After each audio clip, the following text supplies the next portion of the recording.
Pessoas sensíveis não devem assistir esse vídeo, e nem as insensíveis.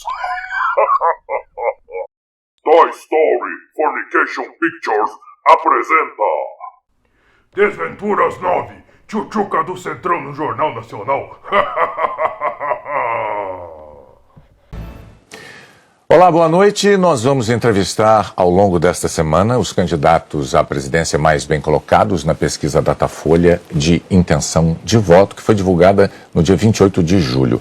Pela ordem determinada em sorteio, com a presença dos assessores dos partidos, Jair Bolsonaro, do PL, é o entrevistado de hoje. Maoi, vamos pular de uma vez, porque interessa? Vamos mesmo, Silvio. Chega de enrolação. Candidato Bolsonaro, boa noite. Obrigada pela presença. Eu agradeço também a sua presença, candidato, e o tempo começa a ser contado a partir de agora. Nós vamos começar a entrevista com um assunto que tem mobilizado os brasileiros.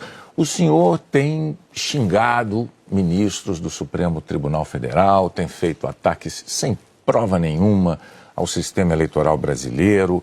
O senhor chegou, inclusive, a ameaçar não ter eleição no Brasil, como se coubesse ao senhor decidir uma coisa dessas. Candidato, com franqueza, o que é que o senhor pretende, ou o que é que o senhor pretendeu com isso? O senhor pretendeu, por acaso, criar um ambiente que, de alguma forma, permitisse um golpe, contra o qual, inclusive, a sociedade civil se manifestou agora com a divulgação de 2 manifestos ou outros manifestos em defesa da democracia? Primeiro, você não está falando a verdade quando fala xingar ministros. Isso não existe. Isso não existe. É um fake news da sua parte. Mentira! Outra coisa, eu quero é transparência nas eleições. Vocês, com toda certeza, não leram o inquérito de 2018 da Polícia Federal, que inclusive está inconcluso. E aquela pergunta que eu sempre faço: se você pode botar uma tranca a mais na sua casa para evitar que ela seja assaltada, você vai fazer ou não? Então esse é o objetivo disso que eu tenho falado sobre o Tribunal Superior Eleitoral. Maoi, tá indo bem, tá indo bem. Tá indo, vai vendo. E outra coisa, em 2014, tivemos eleições, no segundo turno, o PSDB duvidou da lisura das eleições e contratou uma auditoria. E a conclusão da auditoria do PSDB, que as urnas são inauditáveis. E só para ficar bem tranquilo aqui, mano. E só para ficar bem tranquilo aqui, mano. E só para ficar bem tranquilo aqui, mano.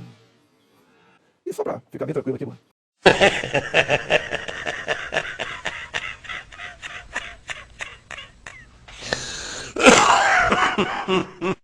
2018, houve uma denúncia de fraude e a senhora Rosa Weber determinou que fosse aberto um inquérito pela Polícia Federal para apurar a fraude. Que, obviamente, se houve fraude, eu ganhei, quem fraudou seria eu. A PF começou a apuração. E quem informou o que eu vou te falar aqui para a PF foi o Tribunal Superior Eleitoral. Numa das partes do inquérito está assinado pelo chefe do TI do TSE que hackers ficaram por 8 meses dentro do TSE, inclusive com a senha de um ministro, de nome Banhos, além de senha de outros 5 servidores. Imediatamente, a Polícia Federal pediu os logs, as impressões digitais do que ocorreu nas eleições de 2018. O TSE podia ter informado no mesmo dia, mas 7 meses depois, o TSE informou que os logs haviam sido apagados. Então, a grande interrogação é exatamente essa daí. Nós queremos evitar que dúvidas pairem por ocasião das eleições agora desse ano. Nada mais além disso. É curioso que o senhor se refira a esse episódio, porque o senhor, inclusive, foi acusado de ter divulgado informações sigilosas de investigações inconclusivas. Mas sobre a transparência que o senhor afirma defender das urnas, órgãos fiscalizadores como o Tribunal de Contas da União, a Advocacia Geral da União, associações de juízes, associações de juristas, associações de delegados da Polícia Federal, todos já atestaram a segurança das urnas eletrônicas, eu vou além. A transparência e a segurança das urnas eletrônicas tem sido motivo de orgulho da maioria da população brasileira. Agora, o senhor começou a sua resposta afirmando que eu tinha cometido fake news. Em nome da verdade, candidato, o senhor xingou o ministro do Supremo de canalha. O senhor fez isso com o microfone. Então, E ele vinha fazendo contra mim. Mas, candidato, Ele eu vinha lhe fazendo perguntei contra qual era o seu propósito. Lembra a pergunta que eu fiz ao senhor? Qual era o seu propósito? Falou ministro. Foi um ministro específico. Senhor, Tá ok? Tá refeita aqui a dúvida? mas não, é que o senhor disse que eu cometi fake news. Só para esclarecer, a pergunta que eu lhe fiz é: qual era o seu propósito ao xingar um ministro de canalha e ameaçar não permitir que as eleições fossem realizadas, se isso não lhe compete fazer? Não é uma atribuição do presidente da República, é uma atribuição constitucional, candidato. Quem vem sendo perseguido o tempo todo por um ministro supremo sou eu. Um inquérito completamente ilegal. E as medidas que vinham sendo tomadas por esse ministro eram contestadas. Lá atrás, inclusive, a procuradora Raquel Dodge deu um parecer para que esse inquérito deixasse de existir. E continua existindo. A temperatura subiu. Hoje em dia, pelo que tudo indica, está pacificado. Espero que seja uma página virada. Até você deve ter visto, por ocasião da posse do senhor Alexandre de Moraes, um certo contato amistoso nosso lá. Mentira! E pelo que tudo indica, está pacificado. E quem vai decidir essa questão de transparência ou não serão, em parte, as Forças Armadas que foram convidadas a participar da Comissão de Transparência Eleitoral. As Forças Armadas são uma das partes, né, desse grupo que analisa a segurança. A grande questão não é nem a presença das Forças Armadas, candidato. A grande questão que se dá é que o senhor se coloca como patrono das Forças Armadas e a forma como o senhor ataca o sistema eleitoral é que causa ruído e que causa uma certa intranquilidade no ambiente Teremos eleições, o ministro Alexandre de Moraes acabou de assumir.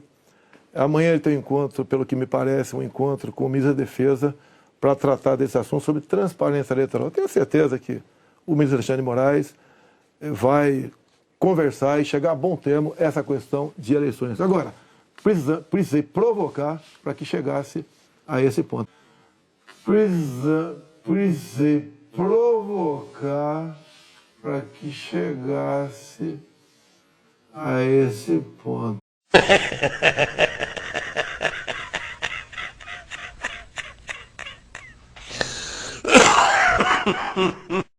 A esse ponto. Pode ter certeza que manter eleições limpas e transparentes no corrente ano. O senhor costuma dizer que defende a liberdade, mas a impressão que dá quando a gente vê manifestações de apoiadores seus é de que nem todos têm a mesma percepção. Tirar a intranquilidade desse momento eleitoral do Brasil. O senhor não quer aproveitar essa oportunidade diante de milhões de brasileiros para assumir um compromisso eloquente de que vai respeitar o resultado das urnas, seja ele qual for? Seja qual for, eleições limpas devem e têm que ser respeitadas. O senhor vai respeitar... Limpas e transparentes têm que ser respeitadas. Está atestado que as eleições brasileiras são limpas e são transparentes e que as urnas são auditáveis. Isto posto, eu lhe pergunto mais uma vez. O senhor vai assumir um compromisso diante de milhões de brasileiros de respeitar o resultado das urnas e estimular os seus seguidores a fazer o mesmo, candidato? Serão respeitados os resultados das urnas desde que as eleições sejam limpas e transparentes. Como você disse que eles são auditáveis, em 2014 não aconteceu isso. Mas tudo bem, vamos botar um ponto final nisso? Vamos botar um ponto final nisso? Vamos botar um ponto final nisso? Boiola! O senhor vai botar um Tá ponto resolvido, final? ponto final. Vamos para outra pergunta, outro assunto. Então, Vamos respeitar os resultados. nós temos uma declaração importante do candidato Bolsonaro assumindo publicamente o respeito ao resultado das urnas de outubro. Renata. Pandemia, candidato. Claro. Nos momentos mais dramáticos, o senhor imitou pacientes de Covid com falta de ar. Sobre as mortes, o senhor disse, e daí, eu não sou coveiro? O senhor estimulou o uso e usou dinheiro público para comprar medicamento comprovadamente ineficaz contra a Covid. O senhor desestimulou a vacinação. O senhor Não teme ser responsabilizado, senão pelos eleitores, pela história? Olha, nós compramos mais de 500 milhões de doses de vacina. Só não se vacinou quem não quis. Eu acho que vocês dois se vacinaram. Comprada por mim. E em tempo bem mais rápido que outros países, que isso não tinha no mercado. Não poderia eu, num primeiro momento, por exemplo, falar que devíamos assinar certos contratos, como por exemplo com a Pfizer, onde a Pfizer não garantia a entrega da vacina. A primeira vacina no mundo foi dada em dezembro de 2020. Em janeiro, nós já estávamos vacinando no Brasil. Então fizemos a nossa parte. E o grande erro disso tudo foi um trabalho forte da grande mídia, entre eles a Globo, desestimulando os médicos a fazerem o tratamento precoce, que isso é conhecido como uma liberdade do médico. Quando algo é desconhecido, como até hoje é desconhecido ainda os efeitos possíveis, efeitos colaterais da vacina, desaconselhar, inibir, ameaçar, caçar o registro de médicos. Isso que foi errado feito durante a pandemia. Mas, candidato, o senhor desestimulou a vacinação. Isso não tem nada a ver com liberdade. O senhor chegou a dizer que quem tomasse a vacina poderia virar jacaré. Mas o senhor associou a vacinação ao vírus da AIDS. E mais, quanto às vacinas, a Pfizer esperou 93 dias por uma resposta quando a empresa procurou o governo para tratar de vacina. A Coronavac, o senhor desautorizou o ministro e chegou a suspender a compra da vacina. Não houve suspensão da minha parte. A questão da Pfizer. No contrato da Pfizer estava escrito: não nos responsabilizamos por qualquer efeito colateral. Outra coisa, a Pfizer não apresentou quais seriam os possíveis efeitos colaterais. Eu usei uma figura de linguagem: jacaré. Figura de linguagem? Sim. Você acha que é o caso de brincadeira? Não é brincadeira isso. Isso faz parte da literatura portuguesa. Então, brincadeira é, no momento difícil para o Brasil, a imprensa desautorizar os médicos pela sua liberdade de clinicar. Esse foi o grande problema. E outra coisa, eu não errei nada do que eu falei. Eu falei no início da pandemia que nós devíamos cuidar, tratar dos idosos, pessoas com comorbidade, e o resto da população trabalhar. Isso eu falei e não errei. Hoje, muitos países já falam que o lockdown foi um erro, que as pessoas se contaminavam muito mais em casa do que nas ruas.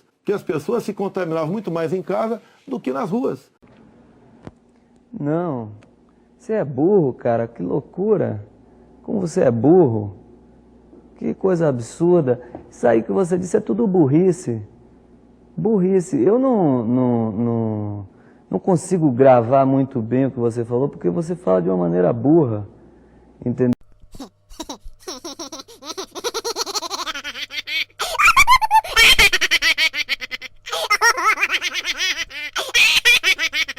E outra coisa, se falava em fazer o que o lockdown?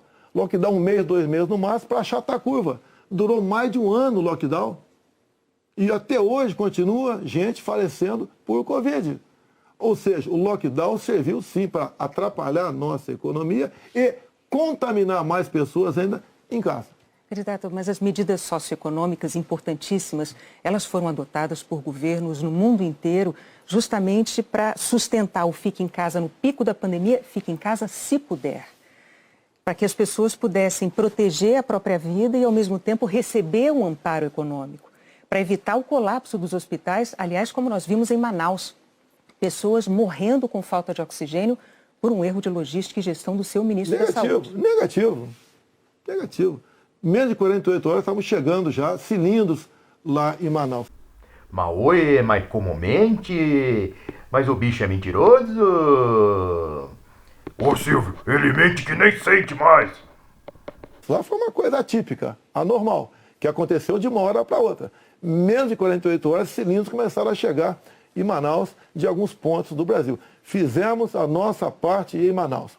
Não faltou da nossa parte recursos bilionários para governadores e prefeitos enfrentarem a Covid, construírem hospitais de campanha. Então fizemos a nossa parte.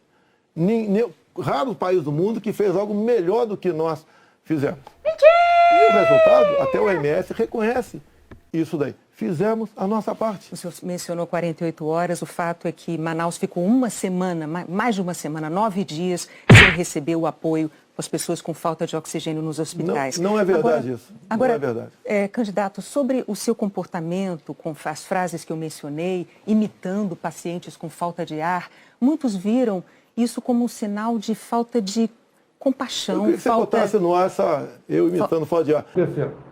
O apelo que eu faço aí, que aqui é contra, tá? Sem problema. Se tu começar a sentir um negócio esquisito lá, tu segue aí a receita do ministro Mandetta.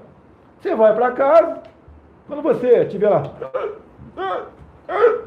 falta de ar, você vai para o hospital. Realmente. Mas falta de compaixão. Bom, então você começou a mudar. Desculpe, você começou a mudar, tudo bem. Eu completar a minha frase. Muitos viram isso como uma falta de compaixão, de solidariedade com os doentes, com as vítimas, com os parentes das vítimas. O senhor se arrepende? A solidariedade, eu me manifestei conversando com o povo nas ruas, visitando a periferia de Brasília, vendo pessoas humildes que foram obrigadas a ficar em casa sem ter um só apoio do governador ou prefeito.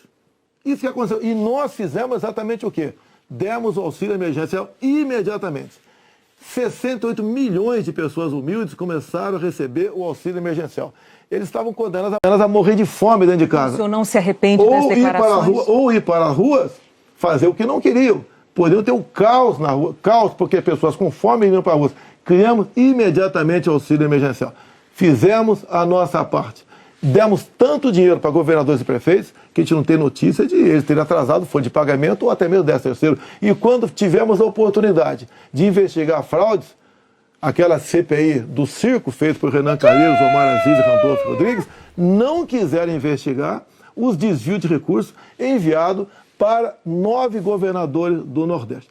Fizemos a nossa parte e tratei com muita seriedade essa questão. Agora, não adotei o politicamente correto. Não estimulei. Inclusive, o que eu falei é que quando foi decidido o que era essencial, o trabalho essencial, eu falei, deve ser todo aquele necessário para o homem ou a mulher levar o pão para dentro de casa. A própria MS concordou comigo nessa questão. Então o senhor chama isso de politicamente incorreto? O senhor não se arrepende do seu comportamento, das frases que fez, imitando pessoas com falta de ar, como solidariedade com as famílias que sofreram? Você acabou de falar que eu não imitei falta de ar e voltou a falar em falta de ar novamente. Você voltou a falar em falta de ar novamente. 700 mil mortos. A minha pergunta é muito específica. O senhor se arrepende Lamento as disso? mortes. Não tem que não perder um parente, um amigo. Lamento as mortes. Não tem que não perder um parente, um amigo. Lamento as mortes. Mas é cara de pau esse cara. É um cara de pau, um mentiroso, um safado sem vergonha. Para cumprir num segundo mandato as promessas que o senhor fez em 2018 para a economia. Primeiro, as promessas foram frustradas pela pandemia, por uma seca enorme que tivemos no ano passado e também pelo conflito da Ucrânia com a Rússia. Se você pegar os dados de hoje, você vê o Brasil como talvez o único país do mundo com uma deflação. Um país onde vai ter uma inflação menor do que, por exemplo, se você pegar os dados de hoje, você vê o Brasil como talvez o único país do mundo com uma deflação. Se você pegar os dados de hoje, você vê o Brasil como talvez o único país do mundo com uma deflação. Mano, você tem demência? A vacina foi feita em 2019, que fez com que nós pudéssemos suportar 2020. Nós pegamos 2020 e 2021 e tivemos um saldo positivo de quase 3 milhões de empregos no Brasil. Diferente de 2014 e 2015, que tivemos uma perda de quase 3 milhões de empregos no Brasil. Isso é sinal do quê? Competência para a nossa safra agora, desse segundo semestre. Não, isso é importante. Não. Isso garantiu o quê? A segurança alimentar do nosso Brasil e do mundo. Só para concluir, então, num segundo mandato, o senhor daria sequência aos planos que foram estabelecidos e desenvolvidos no primeiro plano. Bonner, você pode ver, Bonner, nós somos o 7º país mais digitalizado do mundo. Tá? Nós fizemos muita coisa no Brasil, atendemos realmente a todas as camadas da sociedade. Nós fizemos muita coisa no Brasil, atendemos realmente a todas as camadas da sociedade. Só agora, nós fizemos muita coisa no Brasil, atendemos realmente a todas as camadas da sociedade. Agora o gado vai gritar: mija em mim, mito, mija em mim. Mija, oi, mija, oi, mija. Isso porque ele deu auxílio emergencial para militar e deputado que não precisava.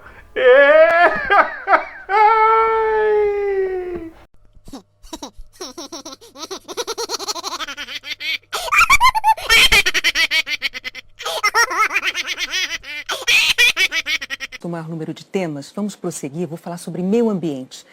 Em 2020, o seu então ministro do Meio Ambiente, Ricardo Salles, disse que era para aproveitar que a imprensa toda estava focada na cobertura da pandemia para ir desregulamentando as leis ambientais, o que ele chamou de passando a boiada.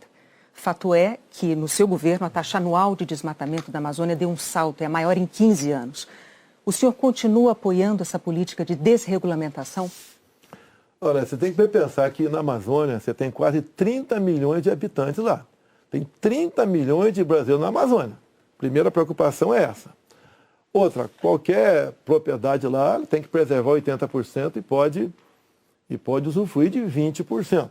Eu tentei, nos primeiros 2 anos de mandato, fazer a regulação fundiária, para saber, por exemplo, qualquer local desmatado ou com foco de calor, de quem é o CPF daquela propriedade. O presidente da Câmara não colaborou para botar essa proposta avante. Agora, quando se fala em Amazônia, por que não se fala também agora na França, que há mais de 30 dias está pegando fogo? A mesma coisa está pegando fogo na Espanha e Portugal. Califórnia pega fogo todo ano. No Brasil, infelizmente, não é diferente. Acontece. Grande parte disso aí, alguma parte disso aí é criminoso, sei disso. Outra parte não é criminoso. É o ribeirinho que toca fogo ali na sua pequena uma coisa propriedade. É incêndio natural, outra coisa é o desmatamento. Mas tem incêndio, o Pantanal Sul-Mato-Grossense é comum pegar fogo de forma espontânea. Agora, candidato, a favor das críticas dos especialistas à sua política ambiental, tem os números. No seu governo, a taxa anual de desmatamento da Amazônia saltou de 7.500 km² em 2018 para 13 mil ano passado. O levantamento do MAP Biomas mostrou que 97% dos alertas de desmatamento emitidos desde 2019 não foram fiscalizados pelos órgãos responsáveis, 97%. Especialistas dizem que quando o senhor desautoriza, por exemplo, a destruição de equipamentos pelos órgãos fiscalizadores ou quando o senhor desmonta órgãos como o IBAMA, o senhor está passando uma mensagem de incentivo a quem desmata ou ao garimpo ilegal. Primeira coisa, a destruição, como dá em lei, é se você não puder retirar o equipamento daquele local.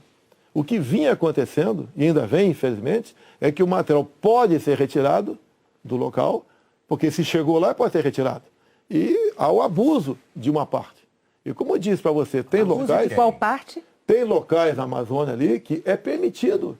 Mas desculpa, eu não entendi. Abuso de qual parte? Do órgão parte do IBAMA. Fiscalizador? Sim, por parte do IBAMA. Sim. Por que, candidato? O que seria um Mas abuso o seguinte, do IBAMA, o que diz a lei? na defesa da O floresta que diz a lei?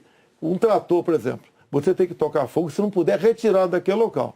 O que e muitas vezes o pessoal do IBAMA faz? Toca fogo mesmo podendo retirar o material de lá. Mas a quem interessa defender a posse de um trator utilizado para derrubar árvores na Amazônia, candidato? Mas não está derrubando árvore na Amazônia, está derrubando em áreas, muitas vezes, mas a lei não fala, a lei não fala, a lei não fala. Mas oi, até gaguejou.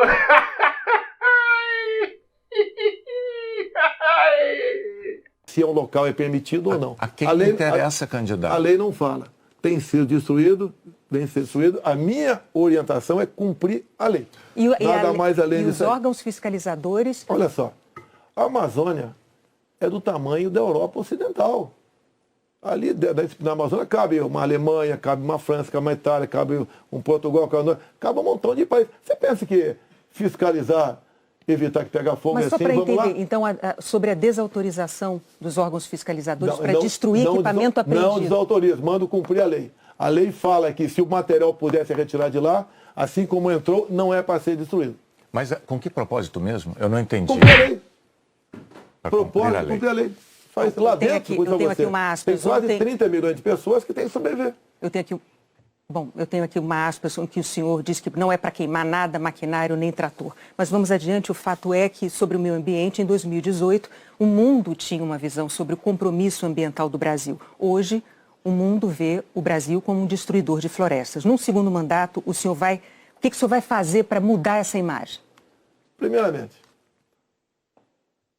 destruidor de florestas. É uma mentira. Ninguém quer destruir floresta, né, por livre e espontânea vontade. O acordo Mercosul-União Europeia estava travado. Com os problemas agora da guerra, Ucrânia, Rússia, a União Europeia quer acelerar o acordo conosco para o Mercosul. Dizer mais, a Alemanha está usando combustíveis fósseis. Por quê? Se eram os países que diziam que nós devíamos cada vez mais buscar aí energia limpa. Concordo com eles, mas a realidade é outra completamente diferente. Não é a realidade aquilo que aquilo que a gente acha que deve ser, é o que tem que ser. Países da Europa já estão em contato conosco, por exemplo, atrás do hidrogênio verde. O Brasil será uma grande potência fornecedora de energia hidrogênio verde. Como já temos acertado, né, no limite máximo, temos até o equivalente a 50 Itaipus na costa do Nordeste. E nós vamos exportar esse hidrogênio verde para a Europa toda. Ou seja, o Brasil é um exemplo para o mundo. Você pode estar na minha frente, por coincidência aqui, por exemplo, as áreas reservadas em países outros para a agricultura, não é pecuária, é agricultura. Somente a União Europeia é de 45% a 65%. Você pega países como a Alemanha, 56% para a agricultura. Então, você pega o Reino Unido, 63% para a agricultura. O Brasil preserva 2/3, 66% da sua área verde. O Brasil não merece ser atacado dessa forma. Vamos falar porque, de no política, fundo, candidato. há um interesse no agronegócio. É deixar o Brasil de lado. Agora, cada vez mais o mundo vê, como a própria presidente do OMC disse, há 2 meses, 3 meses atrás, disse o quê? Que o mundo, sem o agronegócio do Brasil, passa fome. Ou seja, a realidade está aí. Vamos ver se o Brasil consegue mudar essa imagem. Vamos tentar mudar, sim. Bom, vamos Mas falar não de é isso política tudo agora, que fala. candidato. Muito importante isso agora. Está também nas atenções por motivos claros. Em 2018, o senhor candidato à presidência, o senhor se apresentava como o candidato da antipolítica e o candidato contra o Centrão. Na convenção do seu partido, o general Heleno chegou a cantar se gritar, pega Centrão, não fica um, trocando a palavra ladrão por Centrão, etc. Isso ficou muito famoso. Hoje, a verdade é que o Centrão, ele é a base do seu governo. Na semana passada, quando o senhor estava saindo lá do Palácio da Alvorada, inclusive o senhor enfrentou lá um incidente com aquele youtuber que foi cobrar do senhor essa aliança do seu governo com o Centrão. Eu pergunto, por que eleitores como aquele, que se sentem traídos pelo senhor, acreditariam nas suas promessas de agora? Você está me estimulando a ser ditador. Você está me estimulando a ser ditador. Você está me estimulando a ser ditador. Você está me estimulando a ser ditador. Filho da puta! Para com essa porra aí, meu irmão! Eu, candidato? Você. Porque o Centrão são mais ou menos 300 parlamentares. Se eu deixar de lado, eu vou governar com quem? Não vou governar com o parlamento. Então você está me estimulando a ser um ditador. São 513 deputados.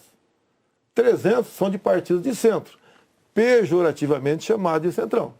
O lado de lá, os 200 que sobram, é o pessoal do PT, PCdoB, PSOL, Rede. Não dá para você conversar com eles. Até eles não teriam número suficiente para aprovar sequer um projeto de lei comum. Então, os partidos de centro fazem parte, em grande parte, da base do governo para que nós possamos avançar em reformas. Como temos avançado em muita...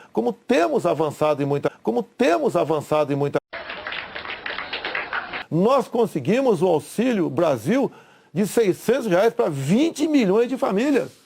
Dá para imaginar isso? E olha só, os partidos de esquerda votaram contra o parcelamento dos precatórios, que era condição para a gente dar lá atrás R$400 de Auxílio Brasil para esses mais necessitados. Então o PT votou contra o Auxílio Brasil de 400. Não, votou contra a questão dos precatórios. Do parcelamento, que sem parcelamento você não tem como conseguir recurso no orçamento para pagar os 400. Assim como agora o PT também votou contra, tá? Ou melhor, discursou contra os R$600 e votou favorável. A questão política, assim como a questão de poucos meses, para diminuir o preço da gasolina no Brasil, todos os senadores do PT votaram contra a redução de semestre no Senado. Agora vamos lá, candidato. Agora, como é que eu vou trabalhar com o parlamento sem os partidos de centro? Mas a questão... O senhor disse que eu estou estimulando o senhor a ser Está ditador. estimulando, sim. Por favor, candidato. Não, longe de mim, não. Eu não estimulei nada. É que a questão é a seguinte. Em 2018, o senhor chegou a dizer, até com propriedade, que governos anteriores tinham feito alianças com o Centrão. Mas o senhor disse criticamente que esses governos anteriores tinham feito nomeações com interesse político partidário e que isso tinha tudo para dar errado. O senhor chegou até a concluir assim: por isso eu não integro o Centrão. Mas recentemente, há dias, o senhor, com muita naturalidade, disse assim: eu sempre fui do Centrão. Eu vim do Centrão. Aí eu tenho que perguntar ao candidato, em nome da clareza para os eleitores, em qual dessas duas afirmações o eleitor deve acreditar? O senhor sempre foi do Centrão? Ou o senhor, como disse em 2018, diz: eu nunca fui do Centrão por esse motivo? No meu tempo não era Centrão. Não existia Centrão. Como assim? No meu tempo não era Centrão. Não existia Centrão. Como assim? No meu tempo não era Centrão. Não existia Centrão. Como assim?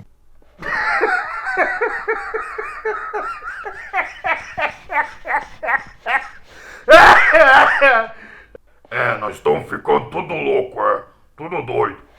No meu tempo, esses partidos que eu já integrei não eram tidos como partido do Centrão. Agora, o importante, Boni, o importante. Nós estamos num governo sem corrupção. Eu indiquei ministros pelo critério técnico. Eu não aceitei pressões de lugar nenhum para escalar ministros. Qual governo teria o ministro padrão Tarcísio de Freitas na infraestrutura? Padrão Marcos Pontes na ciência e tecnologia. Padrão a Tereza Cristina na agricultura. Padrão Gilson Machado no turismo, uma pessoa desconhecida até chegar no meu governo. Padrão Onic Lorenzoni, que eu considero como um coringa meu. Padrão Braga Neto, que esteve na defesa. Ou seja, padrão Salles, uma pessoa excepcional. Padrão atualmente, o ministro Juca, do Meio Ambiente. Então essas pessoas que deram um impulsionamento ao governo. Estamos governando com competência e sem corrupção, porque não tem indicação política para esse ministério. Citou vários ministros, então, aproveitando a deixa, eu vou falar de um tema importantíssimo para o futuro do Brasil, que é a educação. No seu governo, o senhor indicou 5 ministros diferentes. Um deles caiu justamente por um escândalo de ter beneficiado pastores com dinheiro da educação e diz que foi a seu pedido no caso de um dos pastores. Qual é a dificuldade de escolher um bom ministro da educação? Por muitas vezes, depois que a pessoa chega, a gente vê que ela não leva jeito para aquilo. Não foi só da educação. Ele teve acusação. Ele teve morte de prisão. Ele foi preso, inclusive. Agora, conseguiu habeas corpus logo em seguida. Agora, fiquei sabendo depois, né? Que o Ministério Público do DF foi contra a prisão dele. Agora, veja só. Foi contra a prisão dele. Por quê? Não tinha nada contra ele. Se tiver hoje em dia, é outra história. Até aquele momento não tinha nada. A questão de ter 2 pastores, um que está no gabinete dele, qual é o problema? Agora, se ele faz besteira, se essa pessoa... Agora, nós começamos a investigar o caso dos pastores. Não foi a Polícia Federal. Nós começamos a investigar com a CGU. Agora, só na área da educação, o primeiro-ministro escolhido pelo senhor caiu depois de 3 meses porque, por causa de um escândalo, pediu que professores gravassem slogans de campanha seu. O segundo ministro praticamente fugiu do Brasil depois de ter insultado ministros do Supremo. O terceiro ministro nem chegou a assumir porque maquiou o próprio currículo. O 4º ministro envolvido no escândalo de corrupção. Quais são os critérios que o senhor usa para escolher um ministro de uma área tão vital para o futuro do país? As pessoas se revelam quando chegam. Atualmente, eu tenho um excelente ministro da Educação. Acontece, é igual um casamento, muitas vezes. Mas o senhor concorda que essa alta rotatividade prejudica o ideal era não ter vários... O ideal era não ter rotatividade nenhuma, mas acontece. Outros ministros foram trocados também. Bom, por vários motivos. Agora, Depois acusar- desse escândalo do MEC... que escândalo do MEC, Bonner? A saída do ministro... Mas que, a Milton saída Ribeiro, é escândalo, MEC? não é Um escândalo de escandaloso, corrupção, candidato, sim. um ministro destinar dinheiro da educação para 2 pastores dizendo que o presidente da República Cadê o duto cadê o duto do dinheiro vazando ali? Cadê o dinheiro? Candidato, cadê o não di- sabemos. Cadê o dinheiro aparecido? Você não sabe? E Eu está não- me acusando? Está acusando o Milton por isso? O senhor tem todo o direito de achar que não foi um escândalo. Nós vamos Não, adiante. não. Depois do caso do ministro Milton Ribeiro no MEC, o senhor atenuou um pouco o seu discurso de que não havia corrupção no seu governo. Antes não tinha corrupção. Hoje, o senhor diz que os casos Pipocam. Os casos pipocam de corrupção no seu governo. Bom, ao mesmo tempo, vão se acumulando denúncias de interferências suas na Polícia Federal, que é um órgão de Estado, não é um órgão de governo, e um órgão de Estado que o senhor prometeu prestigiar. Como é que o senhor explica para o eleitor essa mudança da sua postura da eleição de 2018 para cá, candidato? Primeiramente, quem me acusou de interferência na PF foi o ex-ministro Sérgio Moro. Falou que a prova da interferência estava numa sessão reservada nossa. Bem, eu não queria, a sessão foi gravada, eu não tinha obrigação de entregar ali a fita. O senhor teve 4 diretores gerais da Polícia Federal eu não tinha obrigação de entregar a fita. Entreguei a fita. Foi revelado, até com muitos palavrões na reunião de ministros. Não acharam nada. O que acontece? Eu, quando entrego o ministério para alguém, eu dou o ministério para aquela pessoa agir. Tá? A Polícia Federal, com a saída do Sérgio Moro, melhorou e muito na apreensão de drogas, na apreensão de numerários, tá? Em operações, melhorou muito. Em armamento, melhorou. E as pessoas vão mudando. Por exemplo, quando o André Mendonça saiu, porque ele foi para o Supremo Tribunal Federal, eu não considero uma saída da parte dele. Atualmente, temos um delegado da Polícia Federal à frente do Ministério da Justiça. Agora, ninguém comanda a PF, Bonner. Se pudesse comandar, o Lula teria comandado, a Dilma, o Temer, seja lá quem for. Ninguém consegue comandar a Polícia dessa forma como você está falando aí. É que a Associação dos Delegados da Polícia Federal divulgou recentemente um documento com críticas, né? Eles afirmaram que o senhor e a sua equipe de governo trouxeram desgaste, eu estou lendo aqui os termos dele, trouxeram desgaste à imagem da instituição Polícia Federal e também prejuízos para os policiais federais. E que falas suas, candidato, jogaram desconfianças sobre a autonomia e sobre a imparcialidade da Polícia Federal, que goza de autonomia já há alguns anos, como ninguém poderia negar. Qual é a sua posição, então, diante de um documento com uma queixa, uma acusação como essa da Associação Nacional dos Delegados? Então, primeiro, acabar de confirmar que não tem interferência, porque gosta de autonomia. Outra coisa, peraí, eles acabaram de mostrar para mim que não tem interferência, gosta de autonomia. Eles dizem que, então, eles dizem que o senhor jogou, as suas palavras jogaram desconfianças sobre a autonomia da PF, candidato. Não. Aí acabaram de falar que eu estou certo, não tem interferência lá. Contrário. Outra coisa, eles queriam uma reestruturação de carreira agora. Eu achei até justo. Mas outras categorias não concordavam com isso, sem serem beneficiadas também. E daí começou um movimento por parte de alguns delegados da PF, contrário à minha posição, que desarma numa nota como essa daí. Eu queria, inclusive, reestruturar a Polícia Rodoviária Federal, que era bem mais fácil, menos onerosa. Os delegados, essa mesma associação, não topou fazer isso aí. Então, aí está uma briga política, salarial, por trás disso. Candidato, o senhor agora tem 1 minuto para suas declarações Já acabou? finais. Pois é, passou rápido. Eu queria ficar algumas horas com vocês aí, tá? Eu queria ficar algumas horas com vocês aí. Tá?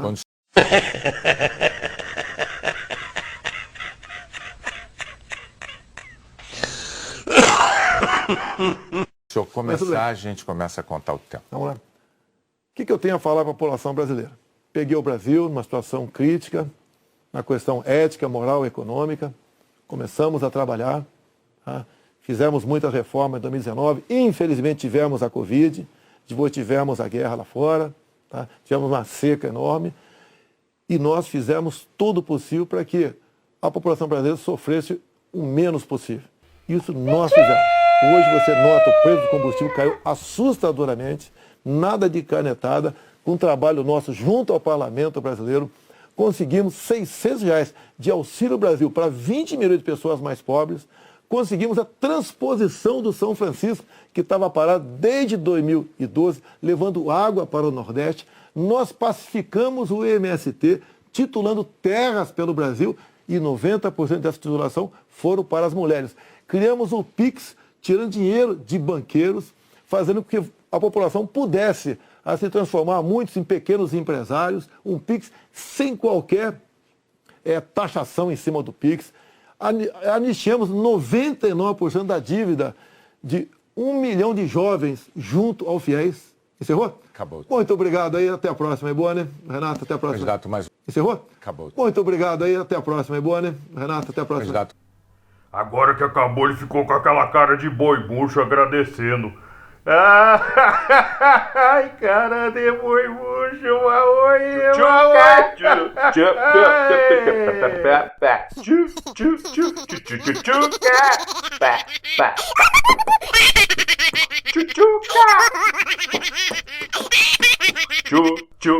Encerrou? Muito obrigado aí, até a próxima. É boa, né? Renato, até a próxima. Candidato, mais uma vez, muito obrigado por ter vindo e por ter prestado esses esclarecimentos ao público telespectador, aos eleitores brasileiros. Nós voltamos ao estúdio do Jornal Nacional. Se inscreve aí, abestado. Vê se vocês se inscrevem pra gente continuar fazendo esses vídeos meio doido. Se eu não tiver público, eu abandono o programa.